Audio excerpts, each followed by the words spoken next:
Assalamualaikum warahmatullahi wabarakatuh. Hai semuanya, kembali lagi dengan saya, Indah Korenisa dari Program Studi Bimbingan Konseling Islam Universitas Islam Negeri Sultan Haji Muhammad Idris Samarinda. Nah, di sini saya akan menjelaskan mengenai materi pendekatan humanistik yang dimana materi ini adalah materi pengantar psikologi yang diambil oleh Bapak Muhammad Hasan Abdillah, SPSI, MPSI. Nah, mari kita lanjut ke slide yang pertama. Pada slide yang pertama ini, yaitu pendekatan humanistik. Nah, pendekatan humanistik itu adalah salah satu pendekatan atau aliran dalam psikologi yang menjadi salah satu pendekatan dalam pembelajaran. Nah, humanistik ini disebut dengan memanusiakan manusia, yang dimana menyatakan bahwa manusia itu berhak mengendalikan dirinya sendiri sebagai langkah untuk belajar. Nah, sehingga diharapkan mampu mencapai aktualisasi diri di mana menentukan pada perkembangan positif yang berfokus pada potensi individu itu dengan adanya dorongan internal yang berkembang sehingga individu itu mampu untuk menentukan dan menemukan kemampuan dirinya sendiri yang dimiliki oleh individu itu sendiri. Nah, sekarang kita masuk pada materi selanjutnya, yaitu tokoh-tokoh humanistik. Nah, di sini saya mengambil 3 tokoh, yaitu Carl Roger, Abraham Maslow, dan Arthur Combs. Nah, di sini ada poin-poin yang saya ambil dari Carl Roger, yaitu keterlibatan intelektual maupun emosional pada peserta didik. Nah, kalau Abraham Maslow itu proses menentukan siapa diri kita. Kalau dari Arthur, yaitu peserta bebas menentukan proses belajar untuk dirinya sendiri. Selanjutnya, kita masuk pada tokoh yang pertama. Pada tokoh yang pertama, yaitu Carl Roger, di mana pendekatan humanistik menurut Carl Roger ini, yaitu dengan lebih melihat pada sisi perkembangan kepribadian manusia. Humanisme tertuju pada masalah bagaimana tiap individu itu dipengaruhi dan dibimbing oleh keinginan pribadi yang dihubungkan terhadap pengalaman mereka sendiri. Nah, dan menurutnya kehidupan yang baik itu adalah saat seseorang memiliki tujuan untuk memenuhi semua potensi yang ada di dirinya sendiri secara sepenuhnya, begitu.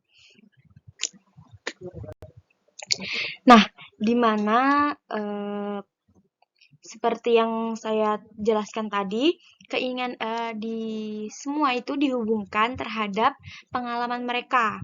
Nah, maksudnya itu, Carl Roger itu mengemukakan bahwa teorinya ini itu disandarkan pada suatu daya hidup, di mana itu disebut sebagai kecenderungan. Nah, kecenderungan itu sebagai motivasi ya. Nah, motivasi itulah yang membangun dan menyatu dalam setiap diri makhluk hidup sehingga itu akan mengembangkan seluruh potensinya semaksimal mungkin. Jadi motivasi itulah yang akan menjadi bekal untuk menentukan dan menemukan apa yang dia miliki, potensi apa yang dimiliki, aktualisasi apa yang dimiliki. Nah, seperti itu. Nah, pada tokoh yang kedua yaitu Abraham Maslow, di mana beliau ini mengemukakan bahwa sebagai seorang humanis, Maslow meyakini bahwa aktualisasi diri itu merupakan wahana bagi manusia dalam mencapai dirinya yang utuh. Nah, pada dasarnya manusia itu memiliki potensi yang mendasar yang terdapat dalam dirinya yang mampu untuk dikembangkan menjadi suatu kekuatan untuk dirinya dan mampu untuk menggerakkan diri individu itu untuk mencapai aktualisasi diri.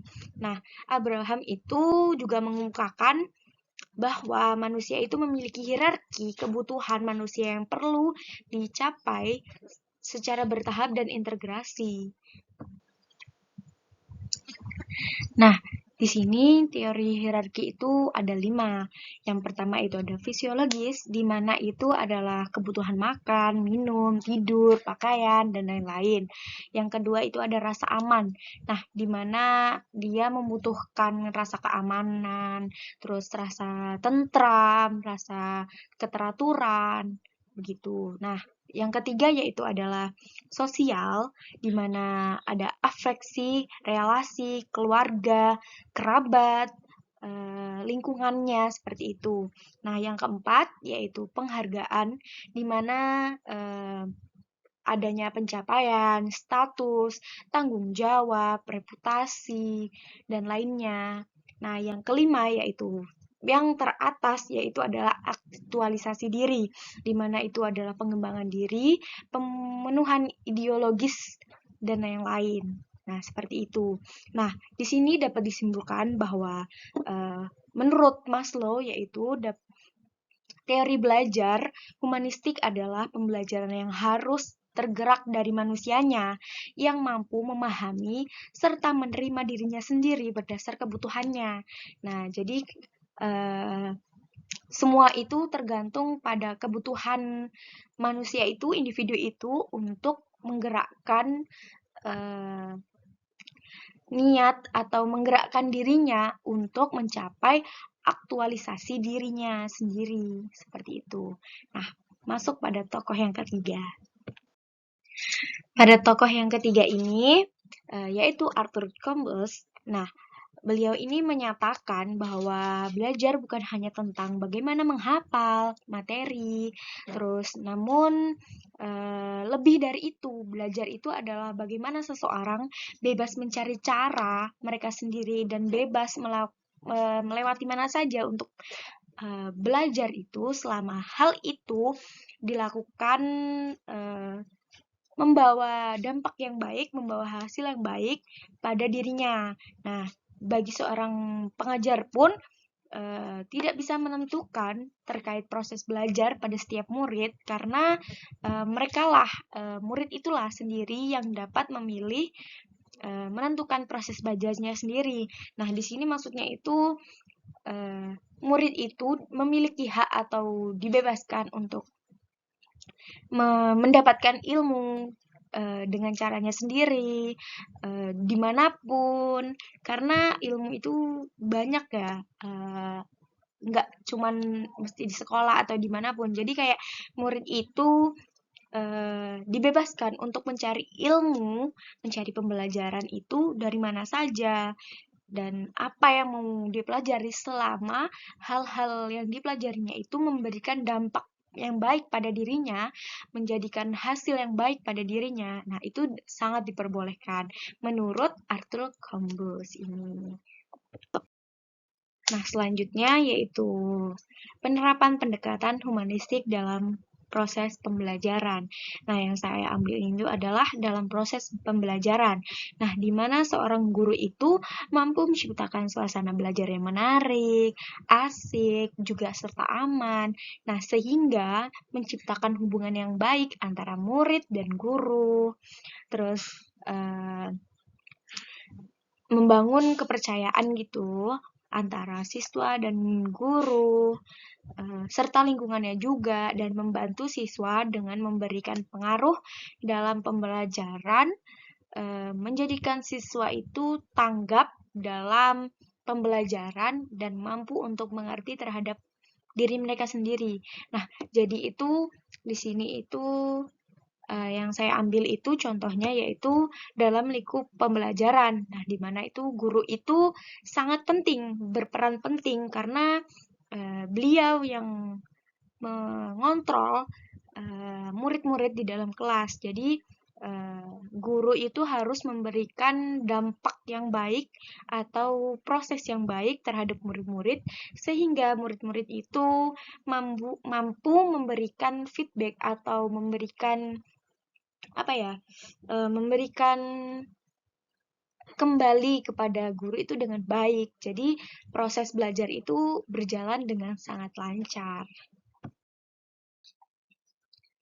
Pada slide ini, saya akan menjelaskan tentang tujuan pendekatan humanistik.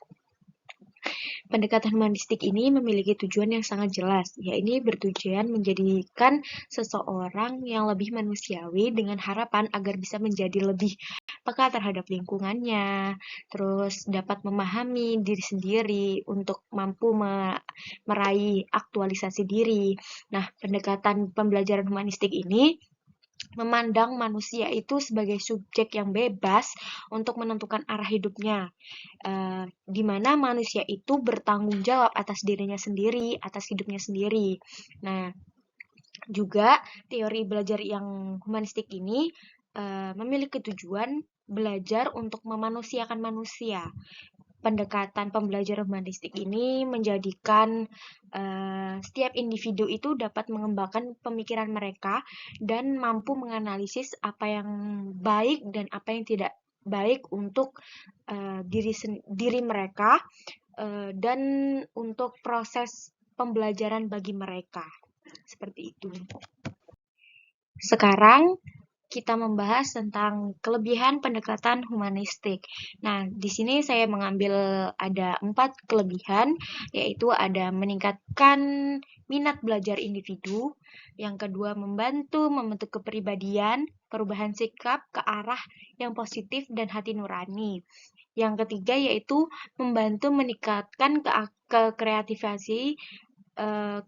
kreativitas seseorang.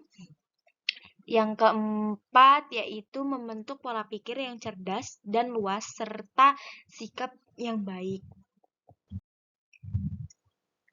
Pada pembahasan yang terakhir ini yaitu kekurangan pendekatan humanistik. Nah, di sini saya memiliki 3 kekurangan ya yang saya ambil, yaitu yang pertama, teori humanistik ini dapat memunculkan perilaku individualisme.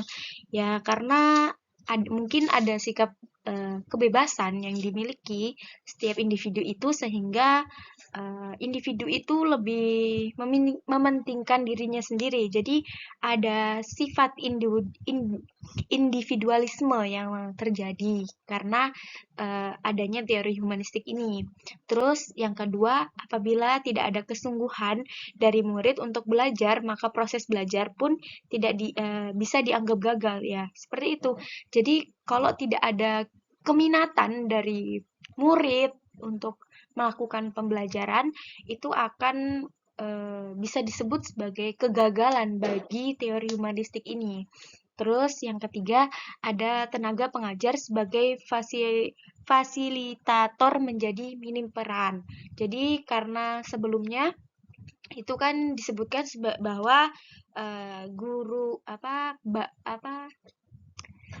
tenaga pengajar itu tidak bisa menentukan kepada murid untuk melakukan pengajarannya, tetapi murid itu yang menentukan seperti apa proses yang perlu dia gunakan untuk dia memahami pelajaran. Jadi guru ini itu minim perannya dalam dunia pembelajaran karena menurut teori humanistik ini itu setiap individu, setiap murid itu memiliki haknya untuk memilih menentukan proses pembelajarannya sendiri. Seperti itu.